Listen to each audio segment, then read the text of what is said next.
بسم الله الرحمن الرحيم نحمده ونصلي على رسوله الكريم.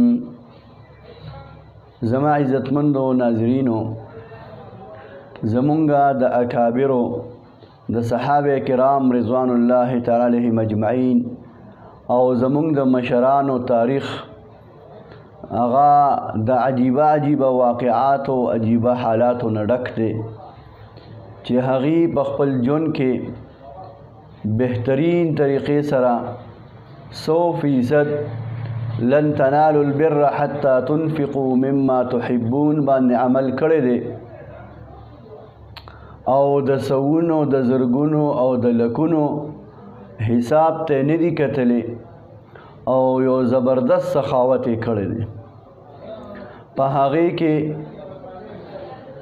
د حسنینو یعنی حضرت امام حسن او امام حسین رضی اللہ تعالی عنہما یو عظیم مثال د سخاوت، یو ناشنا و عجیبه واقعه د سخاوت تاسو ته زویم.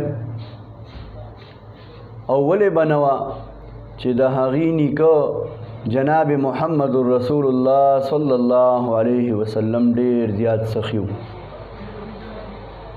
بہرحال امام حسن او امام حسین رضی اللہ تعالی عنہما سره د ملګرو یو ورځ په سفر باندې روانو، په سفر باندې تلل.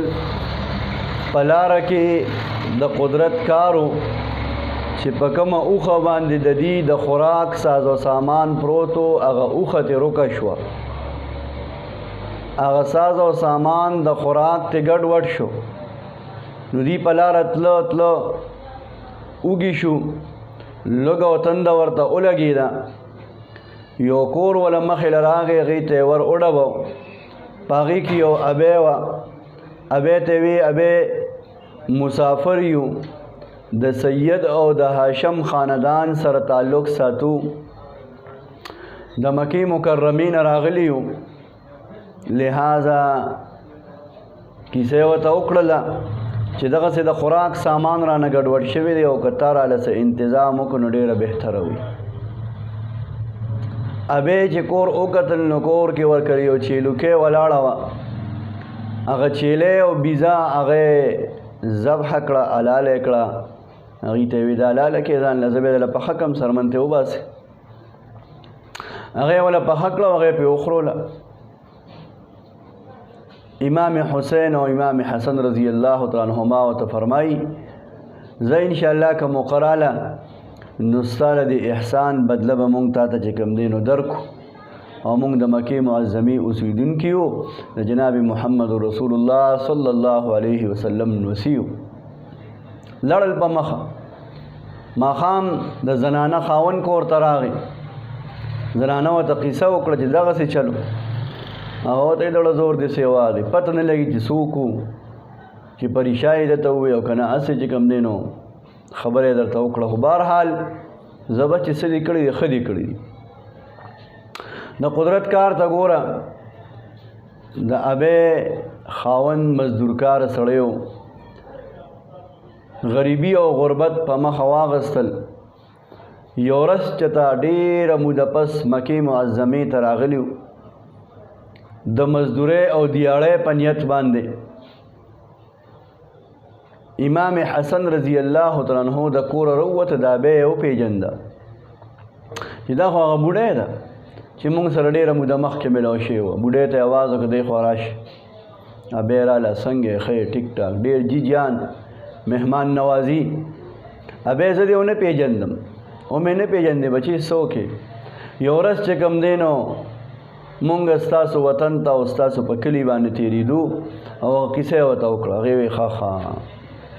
امام حسن رضی الله تعالی عنہ وی 1000 چیلې واخلې، زر چیلې یې واغستې او زر اشرفې او دیناره دې ابۍ له ورکړې.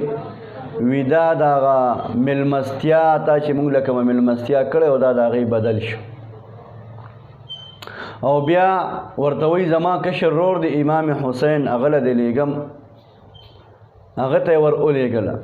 امام حسین رضی اللہ تعالی عنہ ورته وی امام حسن څه درکړو وی دا دایره کړه هغه هم وله هغومره ورکړه زر چیلې او زر اشرفې عبدالله ابن جعفر دې سره ملګری و دا 3 کسه په سفر تلي بیا هغه پسې ورولېږله ورشه چې هغه هم دله بدل درکړي هغه وله 2000 روپۍ او 2000 چیلې چې کوم دی دا ورکړه نو ابې د یوې چیلوکې په بدل کې 4,000 روپۍ او 4,000 چیلې دا چې کوم دی حاصلې کړې د حسنینو د صحابه کرام رضوان الله علیهم اجمعین ناشنا سخاوت عجیبه سخاوت د یوې چیلې په بدله کې هغې ته چې کوم دی 4,000 روپۍ او 4,000 چیلې دا چې کوم دی دا میلاو شوې